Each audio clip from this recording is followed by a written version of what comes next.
బాబ్జీ గారు మీరు కొట్టిన చిరంజీవి గారి గురించి, మీరు చిరంజీవి గారికి వీరాభిమాని కదా, చిరంజీవి గారి గురించి మీ అభిప్రాయం చెప్పండి. ఇటు జరగండి,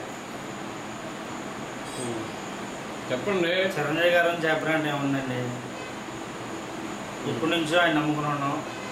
కాకపోతే ఆయన మొన్న ఈ మధ్య కాంగ్రెస్ పార్టీ సోనియా గాంధీ దగ్గర పార్టీని చేశారు.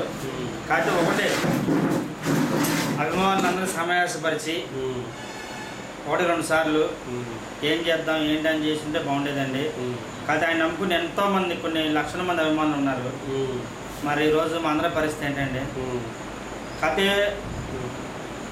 ఒక అభిమానంగా మేము ఆయన ఏ పార్టీలో ఉండే ఆయన ఎక్కడున్నా బాగుండాలని కోరుకునే వాళ్ళ వ్యక్తుల్లో మేము ఒకళ్ళం.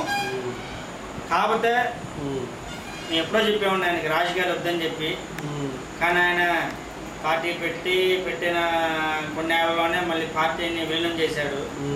ఈరోజు ఎంతోమంది అండి మీరు తిరిగిపోవచ్చు, ఎంతోమంది జిల్లాల్లో అంతమందిని పోగొట్టుకున్నాడు. కాకపోతే ఆయన చెప్తున్నాడు ఏంటంటే నా ఏమన్నా అనుకుంటున్నారు, ఇది నేను మళ్ళీ ఇప్పుడు కొత్తగా ఒక డ్రామా ఆడుతున్నాను చిరంజీవి గారు. 150 సినిమా చేస్తున్నానని చెప్పేసి ఒకసారి చెప్పి మళ్ళీ మళ్ళీ చేయను అని చెప్పి, మళ్ళీ అమితాబ్ బచ్చన్ గారి మీటింగ్లో ఆ రోజు ఆయన చెప్తే నేను చేస్తాను అంటే, నీకు అమితాబ్ బచ్చన్ గారు ఎక్కువ అభిమానులు ఎక్కువ? అది ఒకసారి ఆలోచించుకోవాలి ఒకసారి ఆయన. అది కాకపోతే ఒకటే చెప్తున్నా,